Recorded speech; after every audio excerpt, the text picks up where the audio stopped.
If you've been watching this show for a while, you might remember when I talked about the movies 2019 After the Fall of New York and Massacre in Dinosaur Valley. Both of these were Italian films that starred an American actor by the name of Michael Sopkiw. My name is Michael Sopkiw. Sorry, my apologies, Michael Sopkiw.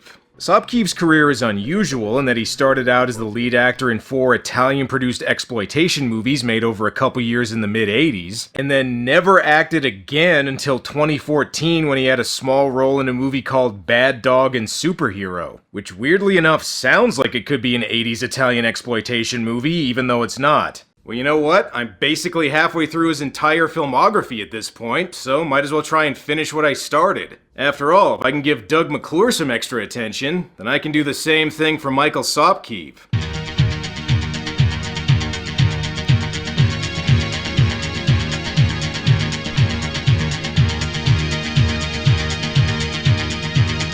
Blastfighter is a 1984 Italian action movie directed by Lamberto Bava, who not only directed another Michael Sopkiw movie, Devilfish, but is also the son of acclaimed horror director Mario Bava.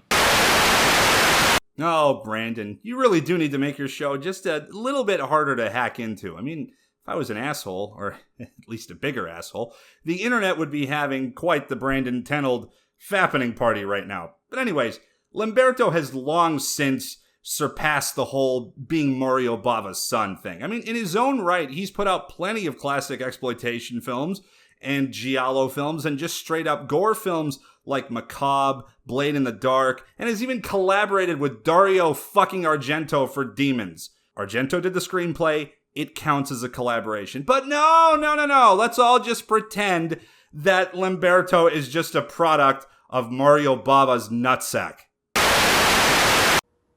Well, I was gonna mention that. Like a lot of Italian exploitation films, Blastfighter is usually considered a cash-in of a popular American movie, in this case First Blood, but that's not exactly accurate. Sure, there's definitely some of First Blood in here, but there's also bits of other movies like Deliverance, Death Wish, and even The Deer Hunter. Well, hey, as long as this movie doesn't have a wedding scene that goes on for 45 minutes, I'll be happy. So the movie begins exactly the way you'd expect a First Blood cash-in to, with some Euro dance music.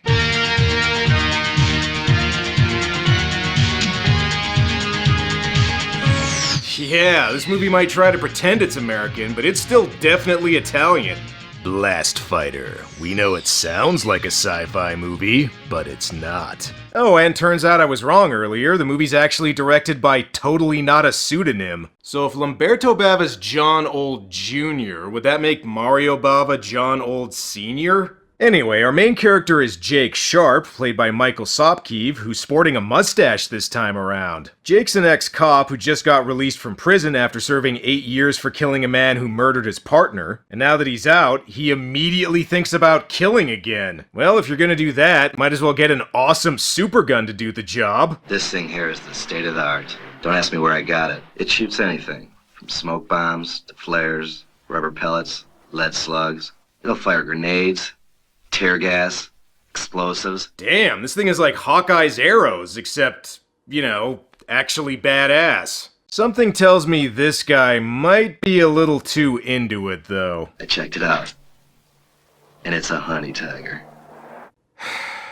You stuck your dick in the gun, didn't you? The guy Jake wants to kill is the corrupt judge who put him away, but he just can't bring himself to do it. Or who knows, maybe he realized using a shotgun like a sniper rifle wasn't a great idea. Instead, Jake hits the road and stops over in a rural town that looks like it's straight out of Deliverance. I'm not joking, that's literally the banjo-playing kid from that movie. Morning.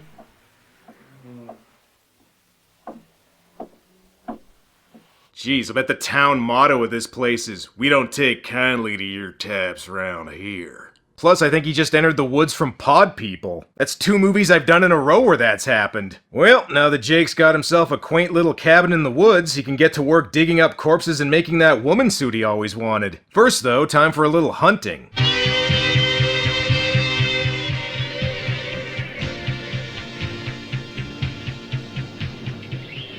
Come on, Jake. What good is having an awesome super gun if you're not even gonna use it? The deer ends up getting shot anyway by a group of what I can only describe as hipster rednecks. Y'all get your ass off this hill. The buck is ours. Finish him off, he's suffering. We want him alive.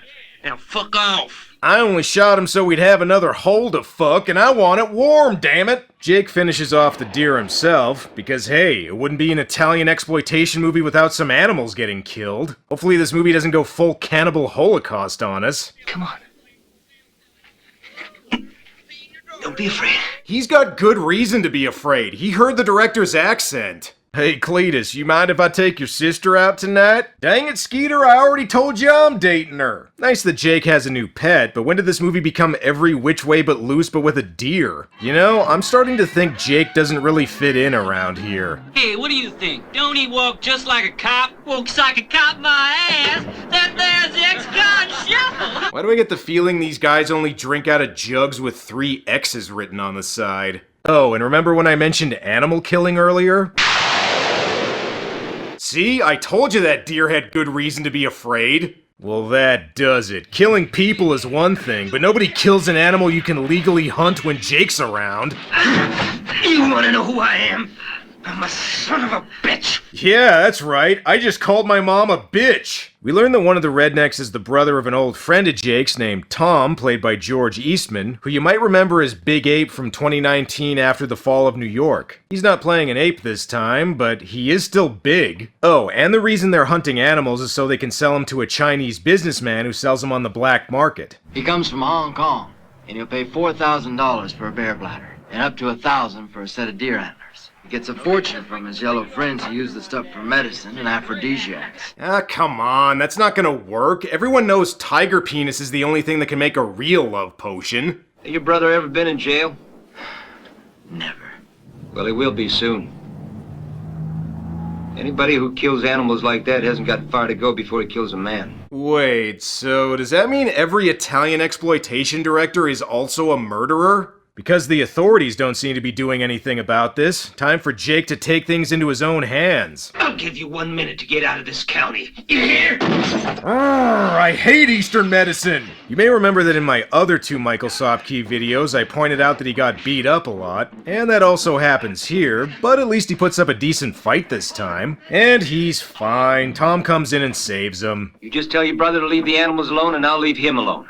Tiger. Oh, right, I forgot to mention. Throughout the whole movie, people usually refer to Jake by the nickname Tiger. Excuse me. Huh? Do you know where Tiger Sharp's cabin is? I'm guessing people call him Tiger because Tiger Sharp kind of sounds like Tiger Shark. Although considering his last name is Sharp, wouldn't it make more sense to call him Razor? Also, apparently somebody forgot to tell this girl that entering a creepy cabin in an Italian movie is usually a bad idea.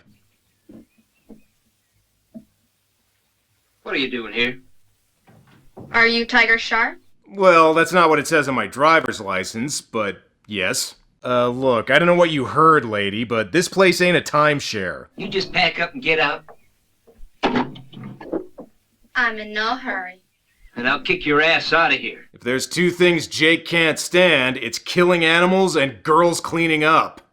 Jake can't beat her up. He's supposed to be the movie's hero. Also, he sleeps in his clothes? Jeez, bet that jacket's getting pretty ripe at this point. Eventually, Jake does try to get her to leave, first by taking her on a high-speed car ride through the woods, and then by driving his own car off a cliff?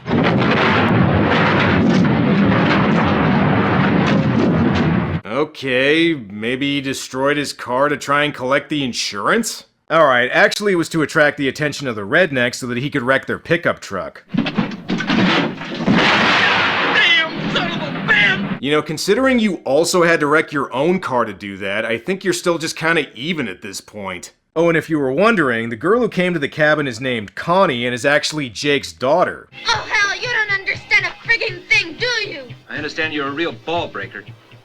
That's right. I got it from you. Okay, wait a second. I was in prison for the past 8 years, so I'm pretty sure you got that from your mom. Despite being reunited with his daughter, Jake isn't interested in being a good dad. You think you're suffering because you made others suffer? Who are you talking about? You or your mother? Both of us. Where were you when we needed you? He already told you he was in jail. Jesus, no wonder Jake wants her to leave. And in case this isn't enough backstory for you, we find out that the guy Jake killed not only shot his partner, but also murdered his wife and was the gay lover of the judge who ended up putting him away. You've got no proof, asshole cop! This part is only shown in brief flashes, yet it still feels like it could be its own separate Italian exploitation movie. Not only is Connie staying, but she also invited some friends. This is Pete. He's a senior up at George Washington. He's Hi. working a semester as a forest ranger and decided to come along with me. I just came along for the ride. I was hoping to see the gun again. She say anything about me? Damn it, the situation is really putting a damper on my whole lone wolf action hero thing. I suppose that's what I get for not pulling out. So what are you planning on doing? Spending the rest of your life out here? Well, you know, at least the trees don't talk back to you. Yeah, the trees don't call me a deadbeat just because I completely forgot about you when I got out of prison. Alright, enough sentimentality. Let's get to some action. The rednecks try to burn down the cabin in retaliation for Jake wrecking their truck. Ah, come on, guys. He destroyed his car too. I thought we were even. Oh, great. Now Jake's gotta buy another vehicle to destroy so he can get back at him. Considering the poachers just tried to kill him, Jake better get some help from the sheriff. Now, don't tell me you're still having trouble with those kids. Nah, I'm leaving them to you. Or not. Jake also leaves Connie and her friends alone in the woods. I'm sure they'll be fine. Hey, Boy Scout, you ain't trying to radio the Rangers by any chance. Cotton picking mountain range. We don't take kindly to ham radio enthusiasts around here. Not only do the rednecks beat this guy up, but they also try to go full I spit on your grave on Connie. Damn it, Jake, the only thing less safe than animals in Italian exploitation movies are underage girls. You should have known that. Well, okay, maybe this guy's a little less safe. Tell Jake's gun I love her. You turkey! You killed a cop! I haven't killed anyone. You hear? Anyone! There were no witnesses! Wait a second, that's not true. I'm a witness. Oh, shit. Damn, now that the rednecks are trying to kill Connie, Jake might have to tell the sheriff about this. Or at least use his super gun. They made such a big deal about it at the beginning, and he still hasn't used it yet. Seriously, Jake, at this point, I think you can definitely say that these guys drew first blood. So start channeling your inner John Rambo before these guys shoot you and turn you into jerky. The lead redneck, Wally, also calls in some reinforcements, and I don't know why he's so concerned with eliminating witnesses, since it seems like the entire town is okay with hunting people. Hey, Wally, what's your brother gonna say? When I bring Tom the cop's head, he'll hang it in his trophy room. Again, that seems completely plausible in this town. That's probably the whole reason the Deliverance kid moved here. Rather than getting his super gun, Jake just makes some Molotov cocktails. But hey, it is nice to see Michael Sopkiw actually kick some ass here. Maybe that mustache is where he gets his power. However, while trying to make their way down the river, Connie ends up getting shot. Damn, if only Jake had some kind of super gun he could use to pick these guys off from far away. Seriously, did they build that thing up at the beginning just to fuck with people? Well, bad news, Connie, you might lose your leg, but on the plus side, that means we'll have some good meat for the barbecue tonight. Hopefully Tom can talk a little sense into his brother. Wally, don't be a fool! And that goes for all of you! Stay where you are! I'm not gonna end up in jail! Again, pretty much the entire town seems cool with what you're doing. I think you'll be fine. Give me your word! Forget all this happened, and you and your daughter are home free! Okay, Tom, you have my word. What? I'm in a helicopter, I can't hear you! Now let's see, what are the odds that these guys are trustworthy? Okay, to be fair, Wally only did that because he thought he heard Jake say that Jeff Foxworthy is overrated. Oh no, they got Connie! Somehow, even though she clearly didn't get hit. No, Connie, you can't die! I was just getting ready to be an absentee father to you again! Well, that does it. Now that his daughter he didn't give a shit about until now is dead, time for Jake to go full Rambo First Blood Part 2 on their asses. I mentioned Michael Sopkiw lost a lot of fights in the other two movies I talked about, but that does not happen here. Damn, Jake, if you had just been like this from the beginning, Connie might still be alive. Not only is Jake finally channeling his inner Rambo, but he also doesn't need a rocket launcher to take out a helicopter. Okay, fellas, hunting Jake Sharp's postponed for now. We gotta make our way to the Hank Williams Jr. concert. Well, okay, I guess we could fit a little killing in before. Even though Jake does a pretty good job killing rednecks, he'd probably be able to kill a lot more if he just used his damn super gun. What, did he forget where he put it or something? The movie's almost over and he still hasn't used it once. Oh good, he's finally getting it. He might want to clean it out first. This guy had his way with it one last time before he died. Alright, Michael Sopkiw finally looks like the movie's poster now. Time to show off what this gun can really do. Holy shit! That guy from the beginning wasn't kidding. This gun is awesome. This is making me a little mad that Jake didn't use this thing sooner. You know what? This makes up for Michael Sopkiw losing so many fights in the previous movies I covered, because he is a killing machine in this movie. If Jake got 8 years in prison for killing this guy, then he's gonna get at least 100 after this. Also, Jake, considering that gun can blow up vehicles in one shot, I don't know if using the stink bomb attachment is that impressive in comparison.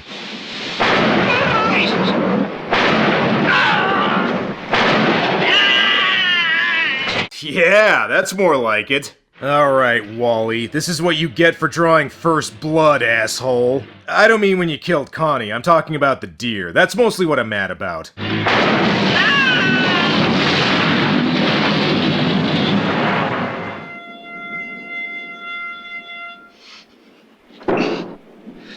Okay, Jake, even though it looks like you got rid of all the rednecks, I still don't think it's a good idea to get rid of your super gun. That was a bad move, Tiger.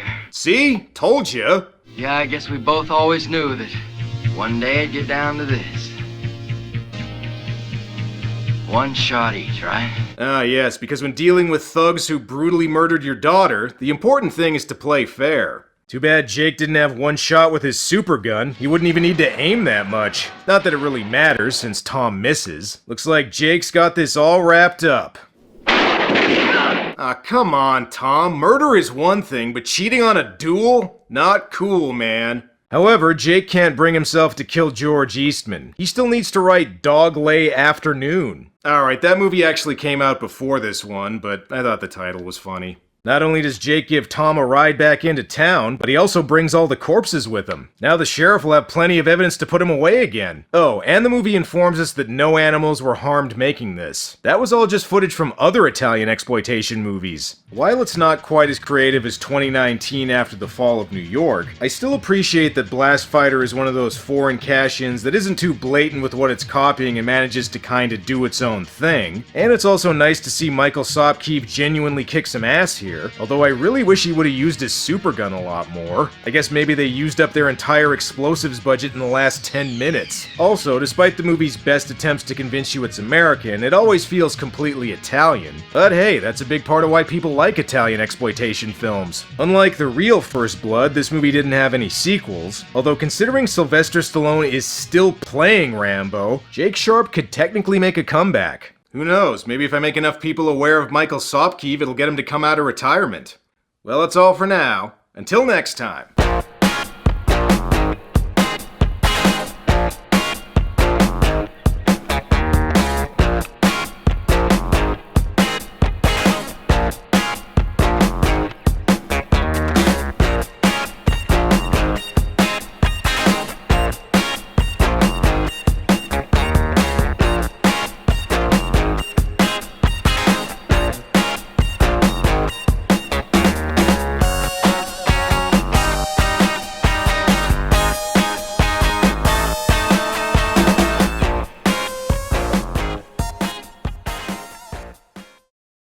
What do you want with a baby bottle? Just like to drink out of it. Sorry I asked.